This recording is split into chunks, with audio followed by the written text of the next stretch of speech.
সম্মানিত সুধী, আপনারা শুনছেন let radio presents cash machine. লিখেছেন কোচ কাঞ্চন। বিজনেস সমস্যার আলটিমেট সলিউশন। বিজনেসে আমরা প্রতিনিয়ত অসংখ্য সমস্যা ফেস করি। কেমন হয় যদি সকল সমস্যার একটাই সলিউশন খুঁজে পান? ভাবছেন সব সমস্যার একটা সলিউশন হয় কি করে? জি, এমনই এক আলটিমেট সমাধান নিয়ে এই অধ্যায়। ম্যাজিক্যাল এই সলিউশনটার নাম হচ্ছে WHO। এই একটা শব্দের ভেতরেই আছে আপনার বিজনেস সমস্যার সব সমাধান। ধাক্কা খেলেন, তাই না?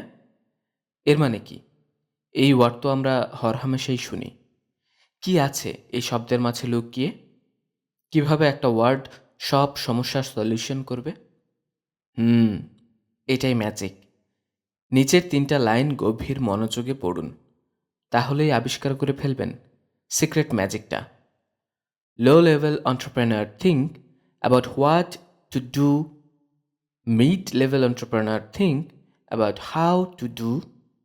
And high-level and super successful entrepreneur think about who to do. নিজেকে এবার প্রশ্ন করুন, আপনি কি নিয়ে সারাক্ষণ চিন্তা করেন? লো লেভেলের উদ্যোক্তা সারাক্ষণ চিন্তা করে কি করব, বুঝেই উঠতে পারে না তার করণীয় কি।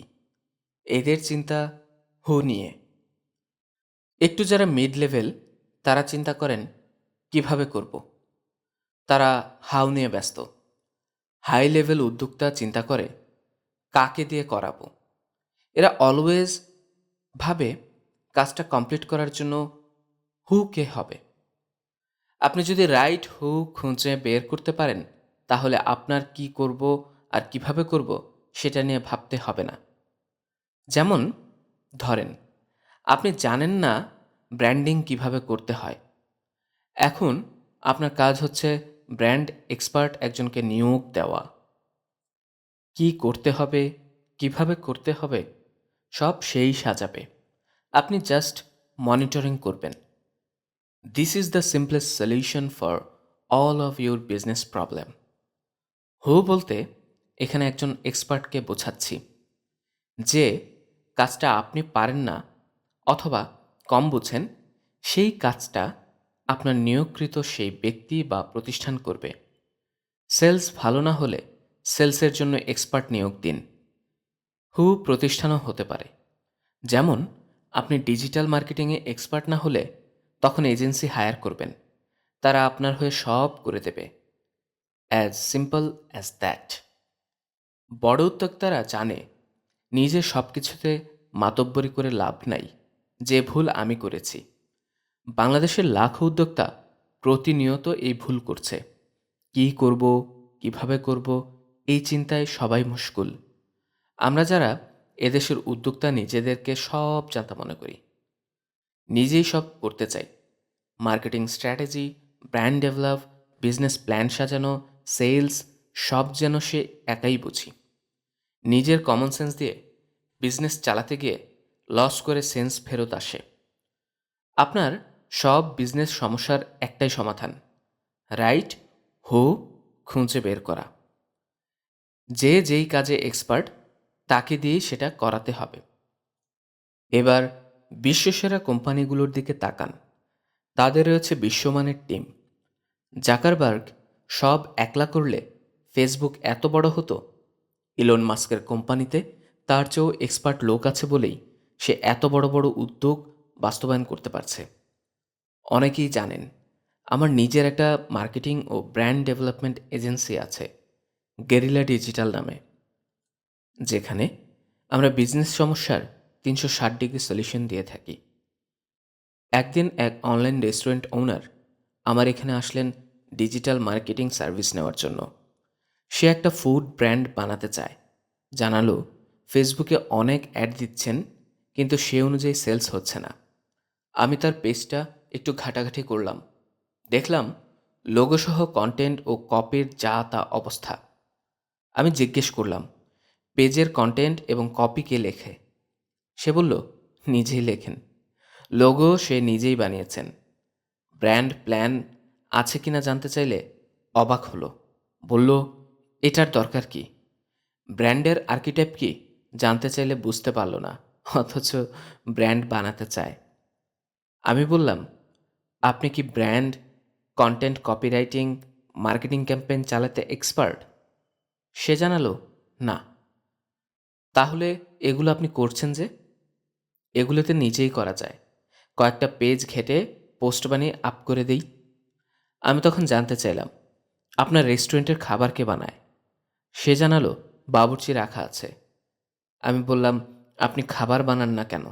সে বলল, রান্নায় আমি এক্সপার্ট না, আমি বানালে কাস্টমার টেস্ট পাবে না। আমি বললাম, মার্কেটিং কন্টেন্ট রাইটিংয়েও তো আপনি এক্সপার্ট না, কিন্তু সেটা তো ঠিকই করছেন। সে একটু লজ্জিত হলো। আমি আর কথা বাড়ালাম না। এতক্ষণে নিশ্চয়ই বুঝে গেছেন পুরো ঘটনা। এই রোগ আমাদের প্রত্যেক বিজনেস ওনারের। বিজনেসের মালিক হয়ে আমরা রাজা সেজে বসে যাই। যা বুঝি তাও করি, যা বুঝি না তাও করতে চাই। এজন্যই আমাদের বিজনেসে এত সমস্যা। এক পা না আগাতেই দু পা পিছিয়ে যায়। এছাড়া অনেক ফাউন্ডারের মধ্যে প্রচণ্ড ইগো প্রবলেম থাকে। তারা কারো কাছে সাহায্য চাইতে যাবেন না। স্টিভ জবস ডুয়ার ও ড্রিমাকের মধ্যে একটা বড় পার্থক্যের কথা বলেছেন। যারা ডুয়ার তারা হেল্প সিক করে। আমার বিজনেস বড় করতে 100 জনের সাহায্য দরকার হলে যাব তাদের কাছে। কেউ সাহায্য করবে, কেউ করবে না। তাই বলে আমি তো ইগো নিয়ে বসে থাকলে হবে না। রনে বনে, জনে জঙ্গলে, রাইট হো যেখানেই থাক, সেখান থেকেই তাকে খুঁজে বের করতে হবে। কাউকে ফুল টাইম নিয়োগ দেবেন, কাউকে পার্ট টাইম, কারো কনসালটেন্সি নেবেন, কখনো কোচিং, আবার কখনো এজেন্সি সাপোর্ট। এভাবেই বিভিন্ন জনের ছোট ছোট সাপোর্টে বিজনেস এগিয়ে যায়। হু যথেষ্ট দক্ষ না হলে বিজনেসের গতি হবে মন্থর, এমনকি বন্ধও হয়ে যেতে পারে। এখানে বিজনেস ওনার হিসেবে আপনার দক্ষতাটাও খুব গুরুত্বপূর্ণ। আর্ট অফ ওয়ার বইয়ে সানজু যেভাবে বলেছেন, সেনাপতি যথেষ্ট দক্ষ না হলে শত্রু দেখামাত্র সে পলায়ন করবে। অদক্ষ সেনাপতি আর দুর্বল সৈন্যবাহিনী নিয়ে কোনোদিনও যুদ্ধে জেতা সম্ভব নয়। হু হচ্ছে বিগেস্ট লেভারেজ।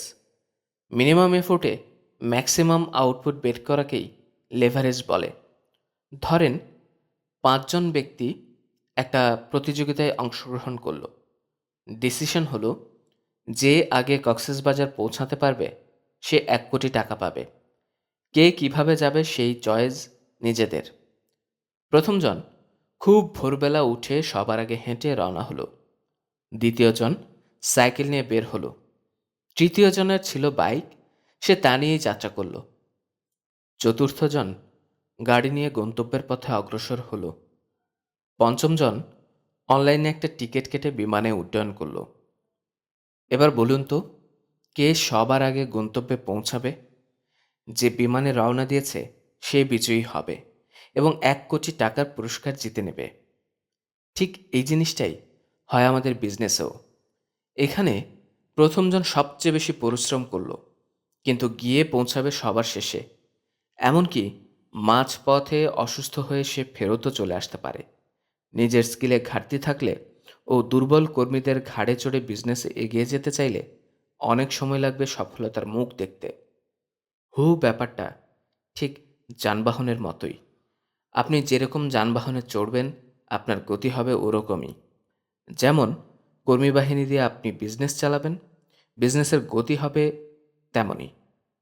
এই বিষয়ে আরও বিস্তারিত পড়ুন বিজনেসের আসল খেলা অধ্যায়ে।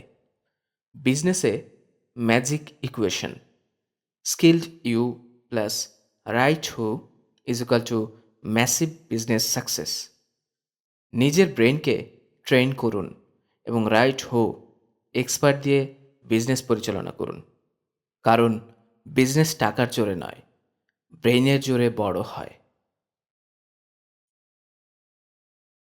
বিজনেসের আসল খেলা, এই অধ্যায়টি ক্যাশ মেশিন বইয়ের সবচেয়ে অ্যাডভান্স টপিক। এখানে আপনাকে আমি বিজনেসের নতুন এক দুনিয়া থেকে ঘুরিয়ে আনব। এমন কিছুই বলবো যা কেউ বলেনি আগে। This is ultimate secret of all secret. আমরা সচরাচর এভাবে কল্পনাও করি না। এই অধ্যায় পড়েই আপনি বুঝতে পারছেন কিভাবে বিশ্বের সেরা ব্র্যান্ড গড়ে ওঠে, কিভাবে রিচার্ড ব্র্যানসন 400 কোম্পানির মালিক হয়েও রিল্যাক্সে ঘুরে বেড়ায়, পার্সোনাল আইল্যান্ডে সময় কাটায়। এবার পারবেন আপনিও। চলুন একটা বেসিক প্রশ্ন দিয়ে ভেতরে ঢুকি। বলুন তো, বিজনেস কি? কেউ বলবেন পণ্য বা সার্ভিস বিক্রি করে প্রফিট করা, বা কাস্টমারের কোনো সমস্যার সমাধান করে আয় করা। বেসিক লেভেলের আলোচনায় এই কথাগুলো ঠিক আছে, কিন্তু আজকে তো আমরা যাব একদম অ্যাডভান্সে। উত্তর বলার আগে আপনাকে আরেকটা প্রশ্ন করি। বলুন তো, বিজনেসের আসল খেলা কোনটা?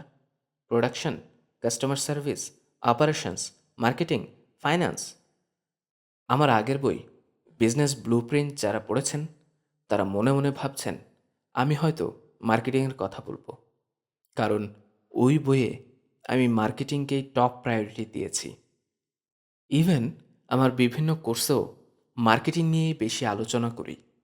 না, আজকে বলবো যে বিজনেসের আসল খেলা মার্কেটিং নয়।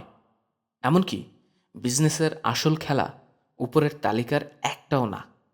এই বইটি যেহেতু বিজনেসের মোস্ট অ্যাডভান্স টপিকে সাজানো, তাই আজকে আমরা গভীরে ঢুকব, একদম সমুদ্রের তলদেশে আর কি। সাগর সেঁচে আমরা তুলে আনব রত্ন, মানিক আর মণিমুক্তা। আচ্ছা, এবার প্রথম প্রশ্নের উত্তর দেই, তাহলেই সব ধোঁয়াশা কেটে যাবে। বিজনেস কি? বিজনেস মানে সময় ও মেধা কেনা এবং লাভে বিক্রি করা। ইলেকট্রিক শক খেলেন, তাই না? ভাবছেন কি বলছি এসব? উপরে সংজ্ঞাটা আবার পড়ুন এবং ভালো করে মাথা ঘামান। এটা বুঝতে পারলেই পেয়ে যাবেন গুপ্তধনের সন্ধান।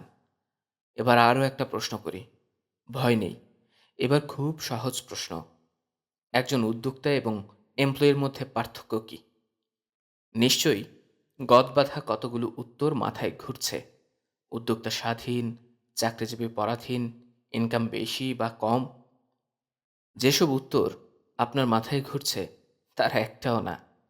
মেইন পার্থক্য হচ্ছে উদ্যোক্তা সময় ও মেধা কেনে আর চাকরিজীবী তা বিক্রি করে।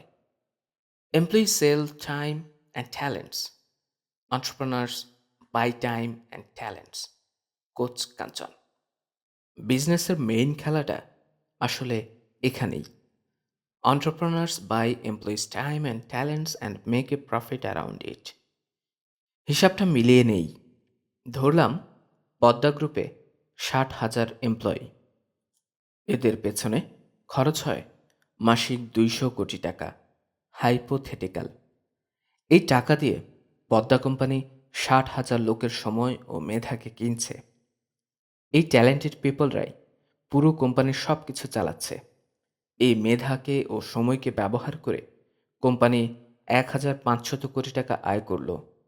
পণ্য তৈরি ও অন্যান্য আনুষঙ্গিক ব্যয় মিলে টোটাল খরচ হল 1,200 কোটি টাকা। তার মানে কোম্পানি লাভ করল 300 কোটি। সহজ হিসাব দাঁড়ালো কোম্পানি 200 কোটি টাকার মেধা কিনল এবং তা বিক্রি করে আয় করল 300 কোটি টাকা। এবারে আপনিও বলুন, বিজনেসের আসল খেলা কোথায়? প্রোডাকশন, মার্কেটিং কিংবা অপারেশনস, নাকি সঠিক ট্যালেন্টেড পিপল নিয়োগে? পিপল সিলেকশন ঠিক থাকলে আর তাদের ঠিকমতো চালাতে জানলে মার্কেটিং, অপারেশনস কিংবা প্রোডাকশন সবই অটো হবে। এবার আশেপাশে তাকিয়ে সাকসেসফুল বিজনেসগুলো দেখুন। বিজনেসগুলো কারা চালায়? Akij, square, Unilever, Coca Cola, virgin, Apple কিংবা গুগল। এসব কোম্পানিকে মালিকরা চালায়? সব চালায় ট্যালেন্টেড এমপ্লয়িরা।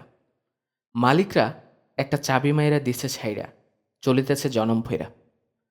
আপনার কাজ শুধু উদ্যোগ নেয়া, ভীষণ দেখা, এরপর রাইট হু সেট করে দেওয়া। এখন ওরাই সব করবে। এবার 6 কোটি টাকার সিক্রেট অধ্যায়টা আবার ভালো করে পড়বেন। কিছুদিন আগে আমি 11 লাখ টাকায় 3 দিনের একটা বিজনেস কোর্সে জয়েন করেছিলাম। জি, মাত্র 3 দিনের ফি 11 লাখ টাকা। এটা শুনে ভয় পাওয়ার কিছু নেই।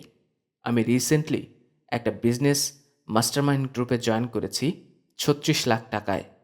Learning is always my top priority. ওই কোর্সে সাকসেস ম্যাগাজিনে দেওয়া রিচার্ড ব্র্যানসনের সাক্ষাৎকারের একটা অডিও ক্লিপ শেয়ার করা হয়। ব্র্যানসন বিজনেস ফিলোসফি নিয়ে অসাধারণ কিছু কথা বলেছিলেন। বিজনেস নিয়ে এত পাওয়ারফুল কথা আর কোথাও শুনিনি। আপনাদের জন্য বোনাস হিসেবে সেখানকার চুম্বক অংশ হুবহু তুলে দিলাম। A company consists of one thing, really. I mean, if I buy a plane from Boeing, it will be exactly the same plane that British Airways will buy, which will be exactly the same plane that United will buy, exactly the same plane that Canada will buy. Ah, you know what is the company? A company is the people that are working inside that plane. The people that are working on the ground, they are the people that make up a company. They either make this company exceptional or, or average. Richard Branson কত দারুণ করে বুঝিয়েছেন। Company হচ্ছে কতগুলো মানুষের সমষ্টি যারা কোম্পানির ভেতর কাজ করে। আপনারা জানেন রিচার্ড ব্র্যানসন ভার্জিন এয়ারলাইন্সের মালিক। এজন্যই উনি বোয়িং এয়ার কেনার এক্সাম্পল দিয়ে বিজনেস ব্যাপারটা ক্লিয়ার করেছেন। আপনাদের নিশ্চয়ই মনে আছে উদ্যোক্তার ভয়াবহ 5 ভুল অধ্যায়ে শুধু পণ্যতে ফোকাস করা 1 নম্বর ভুল বলেছিলাম। ব্র্যানসন ব্রাদার্সের কথায় সেটা কিন্তু আরও ক্লিয়ার হলো। বিমান সবার একই, কিন্তু বিমানের ভেতরে যে মানুষগুলো সার্ভিস দিচ্ছে তার উপর নির্ভর করছে কোম্পানি কত বড় হবে। বিজনেস আর পিপল, পিপল আর সার্ভিং পিপল। আপনি নিশ্চয়ই ভাবছেন ব্র্যানসন বুঝি শুধু সার্ভিস ইন্ডাস্ট্রিকে ইঙ্গিত করে এটা বলেছে। না, এটা উনি সকল বিজনেসের জন্যই বলেছেন। স্টারবাক্সের সিইও হাওয়ার্ড স্কালস একবার বলেছিলেন, আমরা কফি বিজনেস করি না। তাহলে স্টারবাকস কি করে? শুনুন তার মুখেই। We are not in the coffee business serving people, but in the people business serving coffee. কি গভীর অর্থবহ চিন্তা! আমরা এদেশে এইভাবে কবে ভাবতে পারব? লিজেন্ডারি সিইও জ্যাক ওয়েলচকে একবার জিজ্ঞেস করা হয়েছিল, আপনার পছন্দের রেস্টুরেন্ট কোনটা? সে খুব ইন্টারেস্টিং একটা উত্তর দিয়েছিল। তার উত্তরের মধ্যেই এই অধ্যায়ের সারমর্ম লুকিয়ে আছে। সে বলেছিল, the one where they know my name. খুব মজার, তাই না? যে রেস্টুরেন্ট আমার নাম মনে রেখেছে সেটাই তো আমার কাছে সেরা। এবার নিজের সাথে মিলিয়ে দেখুন, আপনি সেখান থেকেই কেনাকাটা করেন যেখানকার পিপলরা আপনার সাথে বেস্ট বিহেভ করে। ব্র্যান্ড বলতে আমি শুধু লোগো আর ট্যাগলাইন মনে করি না, বরং লোগোকে যে মানুষগুলো প্রেজেন্ট করে তাদের উপরে ডিপেন্ড করেই ব্র্যান্ড হয়। People don't have a relationship with a brand on the level, they have a relationship with the people who represent that brand. আপনার idea, brand plan, mission, vision, strategy, marketing approach, product বা service সব কিছু ঠিক থাকার পরও আপনার business fail করবে যদি না রাইট টিম হায়ার করেন। পুরো বিজনেস ইকুয়েশনের লিঞ্চপিন হচ্ছে রাইট টিম, টিম ম্যানেজমেন্ট। উপরের আলোচনায় একটা জিনিস ক্রিস্টাল ক্লিয়ার বোঝা যাচ্ছে যে বিজনেস গেম মানে পিপলস গেম। তার মানে এই গেমে জিততে আপনার প্রফিটেবল পণ্য নয়, লাগবে প্রফিটেবল পিপল আর এমপ্লয়ি। আপনার টিম দুর্বল হলে সেরা মানের পণ্য নিয়েও আপনি টিকে থাকতে পারবেন না। এইখানে একটা পাওয়ারফুল মেট্রিক্স শেয়ার করছি যা আপনার পিপল ম্যানেজ করাকে সরল রেখার মতো সহজ করে দেবে। এই মেট্রিক্সটা আমি প্রথম শেয়ার করেছিলাম স্কয়ার ফার্মাসিউটিক্যালসের টপ লেভেল কর্মকর্তাদের সাথে লিডারশিপ ট্রেনিংয়ে। সেশন শেষে সবাই দারুণ উচ্ছ্বসিত হয়ে বলেছিল, স্যার, এটা টিম ম্যানেজ রাখার জন্য সুপার পাওয়ারফুল একটা মেট্রিক্স। টিমকে 4 ভাগে ভাগ করে সবার জন্য আলাদা ট্রিটমেন্ট দেওয়া হচ্ছে। হাই ভ্যালু ট্রেনিংয়ের এই জিনিসটাই আপনাদের সাথে শেয়ার করছি। Employee matrix is equal to performance, C player, A player, D player, B player and culture. আপনার পুরো বিজনেসে 4 ধরনের এমপ্লয়ি আছে। 1 A player, 2 B player, 3 C player, 4 D player. A player মেট্রিক্সে খেয়াল করে দেখুন, এ প্লেয়ার যারা তাদের পারফরম্যান্স হাই এবং কোম্পানির নিয়ম কানুন বা কালচার মেনটেনও হাই, মানে সব দিকেই সেরা। বি প্লেয়ার, বি প্লেয়ার যারা এদের কালচার মেনটেন খুব হাই কিন্তু পারফরম্যান্স লো। এরা অফিসের নিয়মকানুন ভালো মানে, সবার সাথে ভালো বিহেভ করে, সব দিক থেকেই পারফেক্ট কিন্তু কাজের বেলায় ঠনঠনাঠন। সি প্লেয়ার, এরা কাজের বেলায় দুর্দান্ত কিন্তু কোম্পানির নিয়মকানুন ঠিক মতো মানেন না, সময় মতো অফিসে আসেন না, টিমের সাথে ঠিকমতো মিশেন না, বাট কাজ ভালো করেন।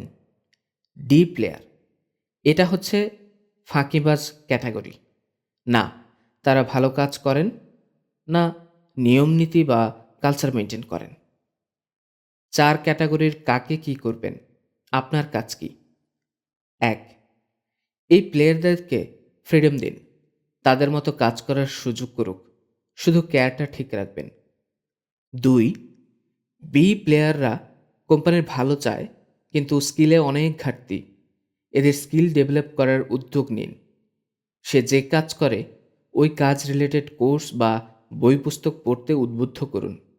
আপনি মনিটরিংয়ে রাখুন, একটা টাইমলাইন বেঁধে দিন। পারফরমেন্স উন্নত না হলে বাদ দেবেন এমন ভয় দেখান।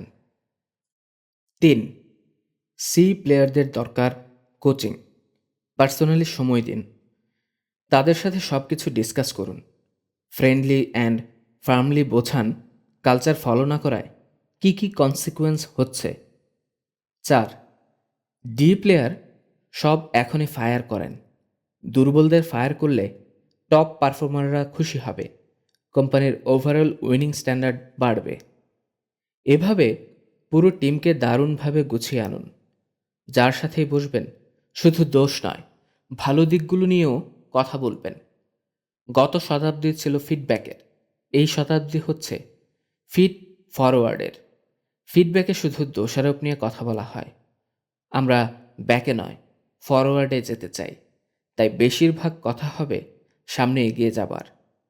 আপনার ড্রিম যদি বিগ হয় তাহলে টিম তো হবে বেস্ট। এখানে গত শতাব্দীর সেরা সিইও জ্যাক ওয়েলসের কথাটা মনে পড়ে গেল, the game is mostly decided before it begins. Team that fields the best players wins.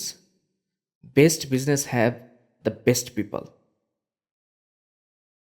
Hiring and firing, আপনার বিজনেসে এই মুহূর্তে সবচেয়ে গুরুত্বপূর্ণ কাজ রাইট হায়ারিং এবং রাইট ফায়ারিং। সবসময় একটা স্ট্র্যাটেজি ফলো করবেন, ফায়ার ফাস্ট, হায়ার স্লো। একজন ক্যান্ডিডেট চাকরি পাবার জন্য যেভাবে প্রিপারেশন নেয়, নিয়োগকর্তা হিসেবে আপনাকে তার চেয়েও ভালো প্রস্তুতি নিতে হবে। হায়ারিং নিয়ে হেনরি ফোর্ডের একটা ঘটনা শেয়ার না করলেই নয়। হেনরি ফোর্ডকে চেনেন না, ব্যবসায়িক জগতে এমন মানুষ খুঁজে পাওয়া দুষ্কর। হেনরি ফোর্ড বিলিয়নিয়ার হয়েছিলেন কারণ রাইট পিপল হায়ারিংয়ের এক্সপার্ট ছিলেন। হেনরি ফোর্ড একবার 2 বন্ধুকে ইন্টারভিউর জন্য একটা রেস্টুরেন্টে ডাকলেন, একসাথে ডিনার করলেন। ডিনার শেষে একজনকে সিলেক্ট করলেন, আরেকজনকে বাদ দিলেন। বাদ পড়া ক্যান্ডিডেট বলল, স্যার, আমি কি জানতে পারি কেন আমি রিজেক্ট হলাম? আপনি তো আমাকে একটি প্রশ্নও করেননি। আমরা ডিনার করেছি, আর শুধু সাধারণ বিষয় নিয়ে কথা বলেছি। ফোর্ড বললেন, প্রথম বিষয়, তুমি স্ট্যাক টেস্ট করার আগে লবণ মিশিয়েছ, তারপর খেয়েছ। কিন্তু তোমার বন্ধু আগে টেস্ট করেছে, পরে লবণ নিয়েছে। কোনো ধরনের পরিবর্তন করার আগে যারা কিছু ট্রাই করে, আমি তাদেরকে পছন্দ করি।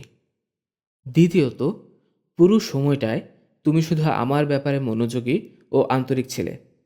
ওয়েটাররা তোমার কাছে ইনভিজিবল ছিল, কিন্তু তোমার বন্ধু আমি ছাড়াও বাকি জিনিস নোটিশ করছিল। ওয়েটারদের খাবার পরিবেশনের সময় থ্যাঙ্কস দেওয়া সহ তাদের ব্যাপারেও সমানভাবে আন্তরিক ছিল।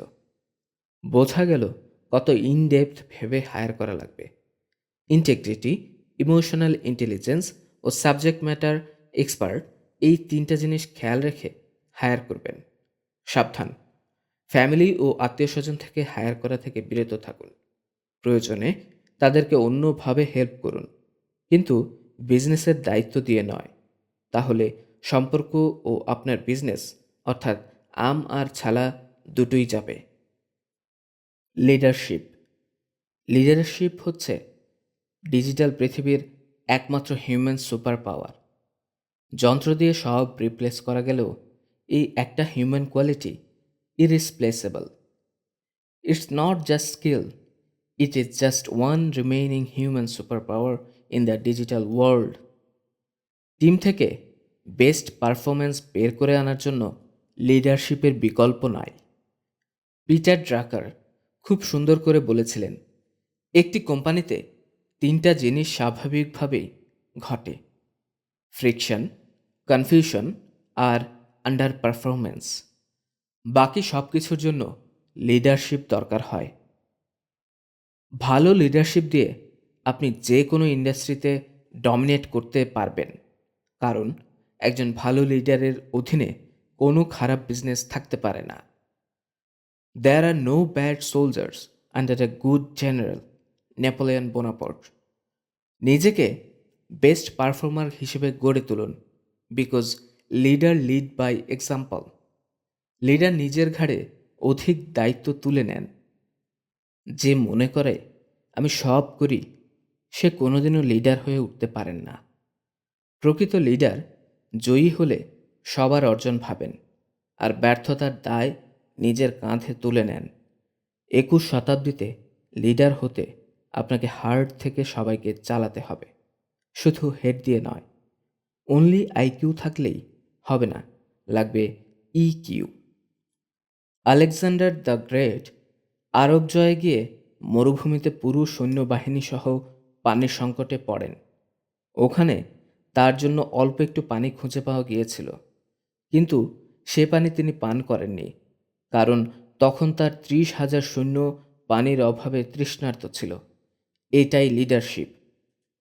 গ্রেট আলেকজান্ডার বলেছিলেন, আমি সিংহের নেতৃত্বে থাকা 100 মেষপালকে ভয় পাই, মেষের নেতৃত্বে থাকা 100 সিংহের চেয়ে। আপনি আপনার ব্যবসায় সেই সিংহটি হয়ে উঠুন। আপনার নেতৃত্বেই গড়ে তুলুন বিশ্বজয়ী বিজনেস। সম্মানিত সুধী, আসসালামু আলাইকুম। আপনারা শুনছেন let radio presents cash machine. লিখেছেন কোচ কাঞ্চন।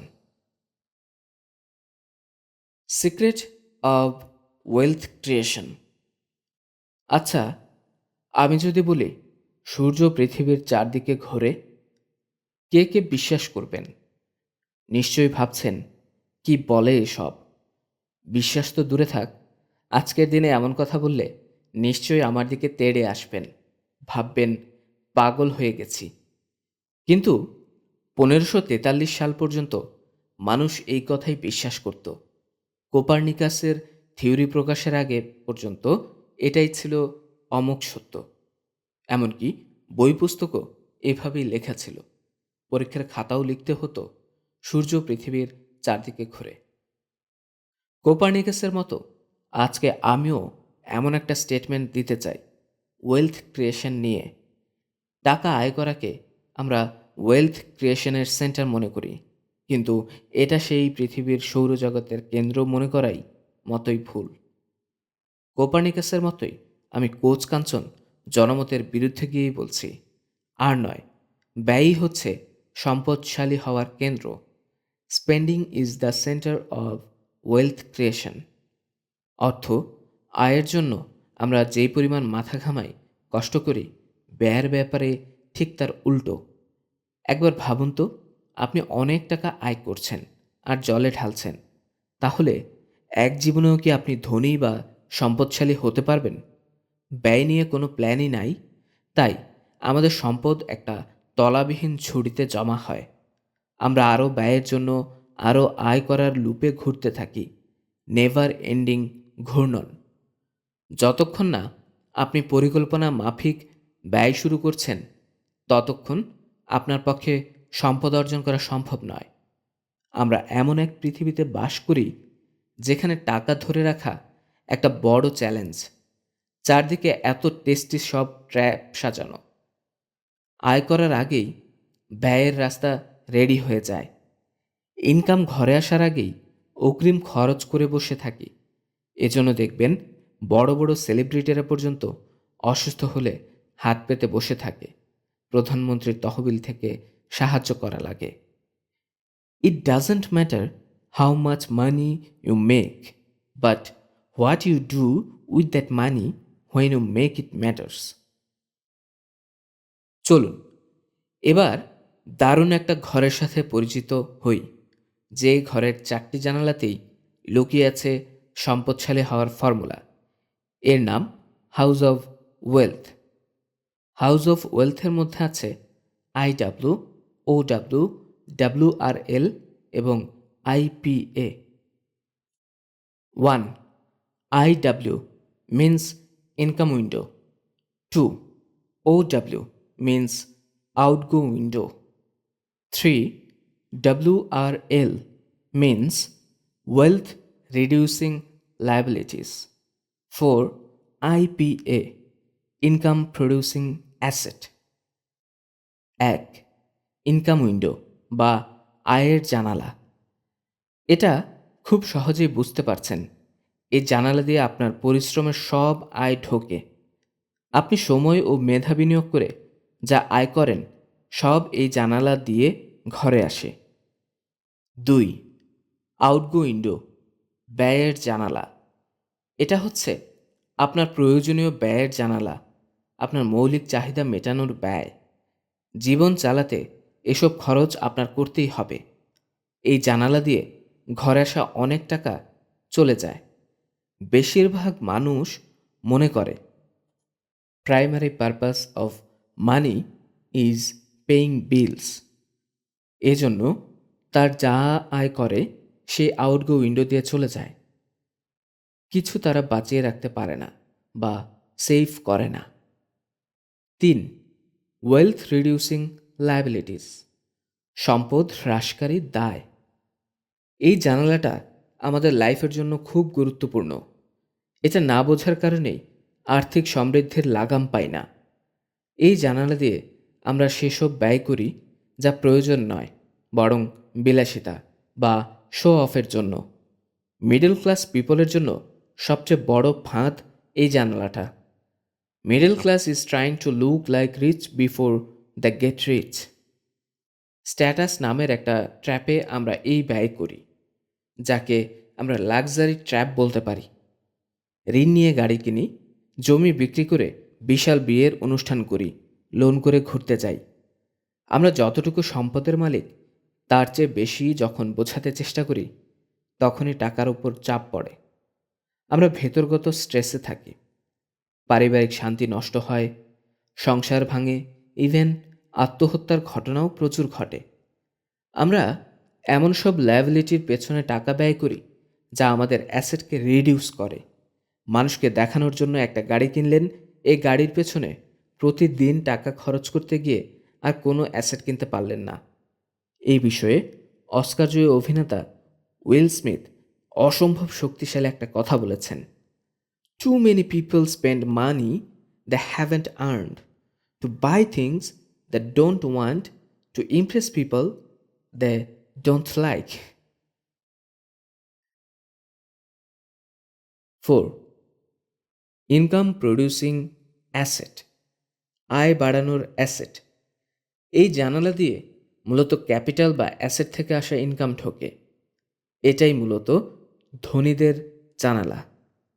এরা এমন কিছু অ্যাসেটের মালিক থাকে যা অটোমেটিক ইনকাম প্রডিউস করে, যেমন স্টার্টআপ বা ভালো কোনো বিজনেসে বিনিয়োগ, বাড়ি ভাড়া বা কোনো সম্পদ থেকে আয় ইত্যাদি। ধনীরা এটা খুব ভালো করে বোঝে যে primary purpose of money is making more money. এজন্য তারা ইনকাম প্রডিউসিং অ্যাসেট বা অটোমেটিক ক্যাশ মেশিন বিল্ড করার জন্য কাজ করে। দরিদ্ররা ১ নম্বর জানালা দিয়ে যা আয় করে তা ২ নম্বর জানালা দিয়ে খরচ হয়ে যায়। উদ্ধৃত্ত কিছু রাখতে পারে না, যা কামাই তাই ব্যয়, এমন টাইপ জীবন তাদের। মধ্যবিত্তের ১ নম্বরে দিয়ে আয় করা টাকা ২ ও ৩ নম্বর জানালা দিয়ে খরচ হয়। এদের খরচ হয় ২ জানালা দিয়ে। তাই এদের জীবনে দরিদ্রদের চেয়ে বেশি স্ট্রেস যায়। টাকা জমানো দূরে থাক, উল্টো এরা ঋণ এবং প্রতিনিয়ত নতুন নতুন খরচের চাপে থাকে। স্ট্যাটাস মেনটেন করতে গিয়ে এরা লায়াবিলিটি কেনে, যা তাদের বিপদ আরও বাড়ায়। এভাবে তারা একসময় দরিদ্রদের কাতারে চলে যায়। সবচেয়ে আশঙ্কার কথা হলো আগামী দিনে মধ্যবিত্ত বলতে কিছু থাকবে না। The will disappear. শুধু ধনী আর দরিদ্র থাকবে। তাহলে বাঁচার উপায় কি? ব্যয়ের লাগাম টেনে ধরুন, শো অফ করা বন্ধ করুন, ইনকাম প্রডিউসিং অ্যাসেট কিনুন। এই বিষয়ে আরও বিস্তারিত গাইডলাইন দিয়েছি আমার মানি মাস্টারি কোর্সে, যা বাংলাদেশের প্রতিটা মিডল ক্লাসের করা উচিত। Do not save what is left after spending, but spend what is left after saving. Warren Buffett. ধনীদের ইনকাম আসে ২টা জানালা দিয়ে, ১ ও ৪ নং। এজন্য এরা বেশ ভালো লাইফ কাটায়। কিন্তু যেসব ধনীদের ৪ নং জানালা দিয়ে আয় কম আসে, আবার ৩ নং জানালায় বেশি ব্যয় করে, এরা মিডল ক্লাসে নেমে যাবে। এজন্য আমার একটা ফিলোসফি হলো, ধনী হলো মিডল ক্লাসের লাইফ লিড করুন, তাহলে আপনি safe. Being rich and looking middle class is cool. Being middle class looking rich is broken. ধনী হবার পথে টাকা আয় করাটা হচ্ছে ৩০%, বাকি ৭০%ই মূলত অর্জিত আয় কিভাবে ব্যয় করছেন সেটা। আচ্ছা, এই বইয়ে ধনী হওয়া নিয়ে তো অনেক কথা বলছি, কিন্তু ধনী মানে কি? নিশ্চয়ই অনেক টাকার মালিক, তাই না? কত টাকার মালিক এটার চেয়ে বরং জিনিসটা কতদিন চলতে পারবেন তার উপর নির্ভর করে। ধরেন আজকে থেকে আপনি কাজ করা বন্ধ করে দিলেন। এভাবে বসে বসে আপনি কতদিন চলতে পারবেন? যদি ৩ মাস চলতে পারেন, তার মানে আপনি ৩ মাস সমান ধনী। যদি ৩০ বছর চলতে পারেন, তাহলে ৩০ বছর পরিমাণ ধনী। যদি বলেন আমি মারা যাবার পরও আমার প্রজন্ম ১০০ বছর খেতে পারবে, তার মানে আপনি ওই পরিমাণ ধনী। এখন নিশ্চয়ই ভাবছেন, আমি কাজ না করলে ইনকাম আসবে কোত্থেকে? ইনকাম প্রডিউসিং অ্যাসেট থেকে। তার মানে ৪ নং জানালা দিয়ে যাদের বেশি ইনকাম আসবে, এরাই প্রকৃত ধনী। এটা হচ্ছে অটোমেটিক মানি।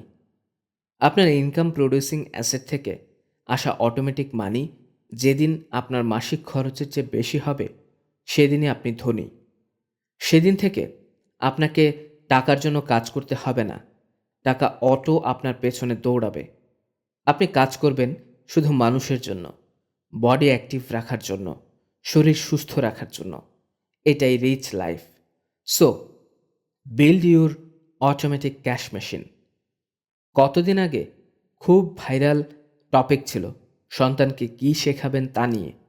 অভাব না আভিজাত্য, এই নিয়ে ফেসবুকে ব্যাপক তোলপাড় হলো। আসলে এই দুইটার কোনোটাই রাইট নয়। সন্তানকে শেখাবেন মানি মাস্টারে। টাকার মাস্টার হলে সে অভাবেও ঘুরে দাঁড়াতে পারবে, আবার অনেক টাকাকে কিভাবে হ্যান্ডেল করতে হয় সেটাও জানবে। Remember, either you control your money or it will control you. T. Harv Eker. সম্মানিত সুধী, আপনারা শুনছেন let radio presence cash machine. লিখেছেন কোচ কাঞ্চন। এখন শুরু হচ্ছে বইটির পর্ব 2, যার নাম inner battle. Brain, the ultimate cash machine. একটা জিনিস আমাকে মাঝে মাঝেই কনফিউজড করত। মানুষ সৃষ্টির সেরা জীব হয় কেমনে? মানুষের বাঘের মতো থাবা নেই, ময়ূরের মতো সুন্দর নয়, পাখির মতো উঠতে পারে না, চিতার মতো ক্ষিপ্রতায় দৌড়াতে পারে না, হাতির মতো বিশাল দেহ নেই, গন্ডারের মতো শক্তি নেই।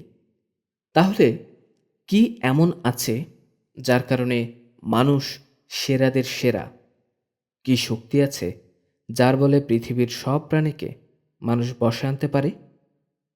একটা জিনিসই খুঁজে পেলাম, তা হচ্ছে human brain, the ultimate super power. Brain নিয়ে যখন ইন ডেপথ পড়াশোনা করলাম, আমি রীতিমতো তাজ্জব বনে গেলাম। বাই দ্য ওয়ে, আমি আমেরিকার national exercise and sports trainer association কর্তৃক সার্টিফাইড একজন ব্রেইন সায়েন্স কোচ। ব্রেইনের পাওয়ারকে ঠিকমতো কাজে লাগাতে পারলে লাইফে আর কিছু লাগে না। আমার জীবনের সেরা সিদ্ধান্ত ছিল আমার ব্রেইনকে বিল্ড করা। এই বই যখন লিখছি, তার আগে পর্যন্ত আমি কয়েক কোটি টাকা আমার ব্রেইনকে ট্রেন করতে খরচ করেছি। আজকে তা বহু গুণে ফেরত পাচ্ছি। কম্পিউটারের একটা সফটওয়্যার শেখার জন্য আমরা কত ব্যয় করি, সময় দেই। আশ্চর্যজনক হলেও সত্য, ব্রেইনকে ট্রেন করার পেছনে সময় দেওয়ার বিন্দুমাত্র ইচ্ছা আমাদের থাকে না। আমরা পেটে লাখ লাখ টাকার খাবার চালান করি, চুলে হাজার হাজার টাকার শ্যাম্পু ব্যবহার করি, গায়ে দামি ব্র্যান্ডের পারফিউম মাখি, অথচ 500 টাকার একটা বই কিনে ব্রেনকে খেতে দেই না, একটা কোর্সে এনরোল করে ব্রেইনের পুষ্টির ব্যবস্থা করি না। আপনি যদি ওয়েলথ প্রডিউস করতে চান, অটোমেটিক ক্যাশ মেশিন বিল্ড করতে চান, তাহলে আপনার ব্রেইনের সফটওয়্যার বদলাতে হবে।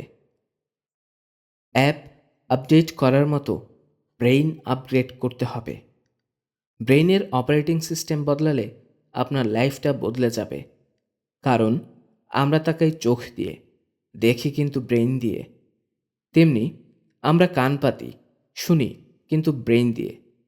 অনেকে চোখ থাকার পরও দেখতে পায় না, কান থাকার পরও শুনতে পায় না, কারণ ব্রেইনের অডিটরি বা ভিজুয়াল কর্টেক্স কাজ করে না। শরীরের যে অংশ ব্রেইন থেকে আলাদা হয় সেটা প্যারালাইজড হয়ে যায়। Brain has that much power. Brain হুবহু কম্পিউটার বা মোবাইল ডিভাইসের মতো কাজ করে। নির্দিষ্ট সফটওয়্যার না থাকলে কম্পিউটারে ওই প্রোগ্রাম রান হয় না। সাউন্ডের সফটওয়্যার না থাকলে সাউন্ড হবে না। বাংলা কিবোর্ড ইনস্টল না থাকলে বাংলা টাইপিং হয় না। ডিজাইনের সফটওয়্যার না থাকলে ডিজাইনের কোনো কাজ করা যায় না। আবার ভাইরাস বা ম্যালওয়্যার থাকলে ঠিকমতো কাজ করবে না, স্লো হয়ে যায়। ব্রেইন ফাংশনও ঠিক এরকমই। আপনাকে যদি এখন হিব্রু ভাষার একটা বই দেই, আপনি কি পড়বেন? নিশ্চয়ই ভাবছেন, হিব্রু ভাষা তো জানি না, তাহলে পড়ব কেমনে? বইটা হাতে নিলে আপনার কাছে কেমন লাগবে? মনে হবে হিজিবিজি কী সব আঁকিবুকি করে রাখছে। 2 পাতা উল্টে রেখে দেবেন। যত গুরুত্বপূর্ণ ইনফরমেশনই সে বইয়ে থাকুক, আপনার ব্রেইন তা রিসিভ করতে পারবে না। কারণ আপনার ব্রেইনে হিব্রু ভাষার সফটওয়্যার নেই। এখন আমি যদি আপনাকে বলি, হিব্রু ভাষার বইটা যেদিন আমাকে পড়ে শোনাতে পারবেন, সেই দিন আপনাকে 1 কোটি টাকা দেব, তখন আপনি কি করবেন? আমি ডেফিনেট করে বলতে পারি, আপনি সাথে সাথেই হিব্রু ভাষা শেখার একটা কোর্সে ভর্তি হয়ে যাবেন। লাইফের টপ প্রায়োরিটিতে হিব্রু ভাষা শেখা চলে আসবে। আপনি চেষ্টা করবেন 1 সপ্তাহের মধ্যে শিখে ফেলতে। যেদিন হিব্রু ভাষা ব্রেনে ইনস্টল হবে, সেদিন থেকে আপনি হিব্রু ভাষা পড়তে পারবেন। Very simple. আপনি যদি কোটি টাকা আয় করতে চান, তাহলে আপনার প্রথম কাজটা কি? কোটি টাকা আয়ের সফটওয়্যার ব্রেনে ইনস্টল করা। কোটি টাকা আয় করাটা এখন হয়তো হিব্রু ভাষার মতোই হিজিবিজি লাগতেছে। ব্রেইন হয়তো সহজে রিসিভ করতে চাইছে না, কিন্তু বারবার পুশ করে ব্রেইনে একবার ঢোকাতে পারলেই ম্যাজিক দেখতে পারবেন। আপনি যে অনর্গল বাংলা বলতে ও পড়তে পারেন, এটা কি প্রথম দিনেই এভাবে পারতেন? বারবার প্র্যাকটিসে এমন অবস্থানে আসছেন। কোটি টাকা আয়ের ব্যাপারটা এরকমই। ব্রেইনের প্রোগ্রামিং ল্যাঙ্গুয়েজ। কম্পিউটারের যেমন প্রোগ্রামিং ল্যাঙ্গুয়েজ আছে, আমাদের ব্রেইন অপারেটিংয়ের ভাষা হচ্ছে সেলফ টক, নিজের সাথে নিজের কথা। এটার ভিত্তিতেই ব্রেইন ফাংশন করে। আপনি প্রতিনিয়ত নিজের সাথে যা বলেন, আপনি তাই হয়ে ওঠেন। এই বিষয়ে হার্ভার্ড প্রফেসর নিকোলাস ক্রিস্টোকাস গবেষণা করে বলেন, ইউ বিকাম ইউর কনভার্সন। কি সিম্পল কথা, কিন্তু অসম্ভব শক্তিশালী। আপনার ভেতরে চলা কথাবার্তাই আপনি হয়ে ওঠেন। ভেতরে চলা কথা কিন্তু পৃথিবীর অন্য কেউ শুনতে পায় না, একমাত্র আপনার ব্রেইন শোনে এবং সেটাই বাস্তবায়ন করে। ব্রেইন হচ্ছে most obedient servant of you. এবার তাহলে নিজের ভেতরে চোখ বোলান। আপনি যখন নিজের ভেতরে বলেন, আমি কারো নাম মনে রাখতে পারি না, আপনার ব্রেইন সেইভাবেই ফাংশন করে যাতে কারো নাম আপনার মনে না থাকে। কারণ ব্রেইন এটাকেই আপনার নির্দেশ ভেবে নেয়, সেটা বাস্তবায়নে উঠে পড়ে লাগে। এবার ভেবে দেখুন তো, সারাদিন কত ভুল ডিরেকশন আমরা ব্রেনকে দেই। ব্রেইনের একটা দুর্বলতা হলো সে ব্লাইন্ড, কিচ্ছু দেখে না, ভালো মন্দ বোঝার ক্ষমতা তার নেই। তার একটাই কাজ, আপনার নির্দেশে ইয়েস স্যার বলে এগিয়ে চলা। কেউ যখন নিজের ব্রেনকে বলে, এই পৃথিবী আমার জন্য নয়, এখানে কেউ আমাকে ভালোবাসে না, কেউ আমার আপন নয়, ব্রেইন বলে, yes sir, you are right. Brain তখন কেউ আপনার আপন নয় এটা আরও স্ট্রংলি স্ট্যাবলিশ করার জন্য এরকম শত শত ঘটনা আপনার সামনে হাজির করে। এবার যখন কেউ বলে, আমার জীবন ভরা শুধুই দুঃখ, আমি আর বাঁচতে চাই না এই ভুবনে, ব্রেইন বলে, ইয়েস স্যার, বেঁচে থাকার কোনো দরকার নেই, চলেন সুইসাইড করি। ব্রেইন তখন সুইসাইডের সমস্ত প্ল্যান বাস্তবায়ন শুরু করে দেয়। কি ভয়াবহ ব্যাপার! নিজের ব্রেনকে ঠিকমতো অপারেট করতে না জানলে সে আমাদের সুইসাইডের দিকেও নিয়ে যেতে পারে। আপনি নিজেও জানেন না আপনার নিজের ভেতর কত বড় শত্রু পুষে রেখেছেন। আপনি যখন ব্রেইনকে বলেন, আমার দ্বারা কোটি টাকা আয় করা সম্ভব নয়, আপনার ব্রেইন সেভাবেই সব কিছুকে গুছিয়ে দেয়। যা যা করলে কোটি টাকা আয় হবে না, আপনাকে দিয়ে সেগুলোই করায়। আপনাকে ইজি কাজে বিজি রাখে।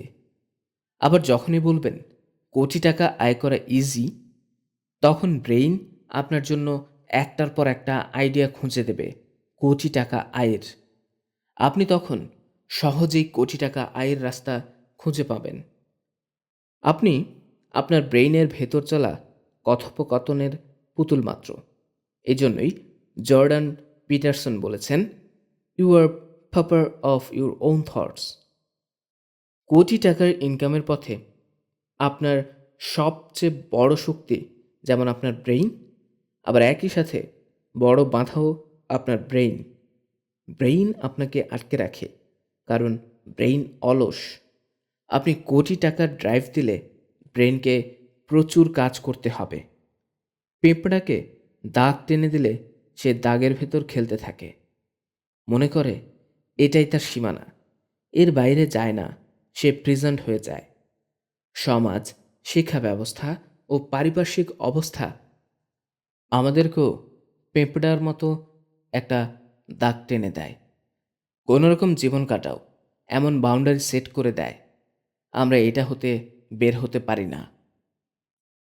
চিড়িয়াখানায় আটকানো বাঘসিংহ বাইরে এনে ছেড়ে দিলে দেখবেন খুব দ্রুত মারা যায়, কারণ দীর্ঘদিনের বন্দিত্বের